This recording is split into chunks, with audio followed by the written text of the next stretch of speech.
اچھا یہ آپ نے جو بات کی نا کہ انسان جلد باز ہے، اس میں مجھے قرآن کی ایک آیت بھی یاد آئی. اللہ سبحانہ و تعالیٰ نے انسان کی نیچر بتائی ہے. سورہ معارج میں اللہ سبحانہ و تعالیٰ کہتے ہیں کہ بے شک ہم نے انسان کو نگرڈلی اور اینکشیس پیدا کیا. بالکل جلد باز ہے. جب خیر آتی ہے تو آپے سے باہر ہو جاتا ہے، اور جب کوئی ڈیفیکلٹی آتی ہے تب پینک ہو جاتا ہے. الا المصلین ایکسیپٹ دوز ہو آفر صلاۃ. یعنی اللہ نے سلوشن بھی ساتھ بتا دیا کہ نہیں، نماز تمہاری ان چیزوں کو چیک کرے گی. سجدہ کرو اللہ کے آگے، اور وہی آپ کے علی بات ہے کہ یقین.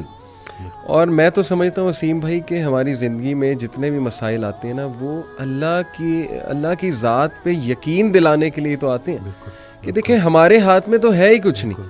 انسان پہ کبھی کبھی ایسا کوئی پرابلم آ جاتا ہے اس نے ایکسپیکٹ بھی نہیں کیا ہوتا.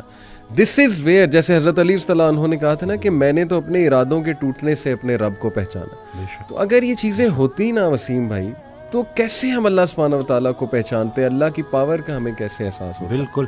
اشفاق احمد صاحب کی بات سے آپ نے سٹارٹ کیا تھا تو مجھے ایک واقعہ یاد آ گیا کہ ایک شخص ان کے پاس گیا اور کہا کہ اشفاق صاحب کوئی زندگی آسان کرنے کی ٹپ دے دیں. تو انہوں نے کہا میں تمہیں موت آسان کرنے کی ٹپ نہ دوں. تو کہتے ہیں چلے وہی دے دیں. کہتے ہیں اگر تم اپنی موت آسان کرنا چاہتے ہو تو جاؤ کسی کی زندگی آسان کر دو. اللہ. تو جو اللہ کا کام کرنے والے ہوتے ہیں وہ گلہ نہیں کرتے، وہ شکر کرتے ہیں اور لوگوں کے کام آتے ہیں. وہ سارے کام جو ہے نا وہ اللہ پہ نہیں ڈالنے، اللہ کے بہت سارے کام ہیں جو ہم نے کرنے ہیں. اور دوسرا یہ کہ خواہشات، یہ جو دنیاوی خواہشات ہیں، یہ جو فانی چیزوں کی محبت ہے، آپ کو جیتے جی فانی کر دیتی ہیں.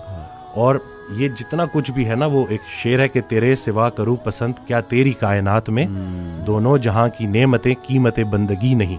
تو اللہ جو ہے نا اس کو ہم نے کسی چیز، کسی لالچ سے ہٹ کے صرف اللہ کیونکہ عبادت کے لائق ہے اور اللہ خالق ہے، اور ہم نے اپنے حالات کو نہیں دیکھنا، بس ہم نے ماننا ہے. امیر انسان اگر اللہ سے دور ہے تو امیری اس کے لیے آزمائش ہے، غریب انسان اگر اللہ سے دور ہے تو غریبی اس کے لیے آزمائش ہے.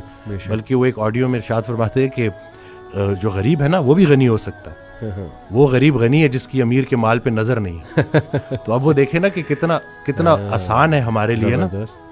لیکن یہی ہے کہ اس کو پریکٹس کرنا، اور پھر یہی ہے کہ جو کامیابی کا ہم نے جو ایک معیار رکھ دیا ہے وہ صرف یہی ہے کہ بینک بیلنس اور یہی سب کچھ.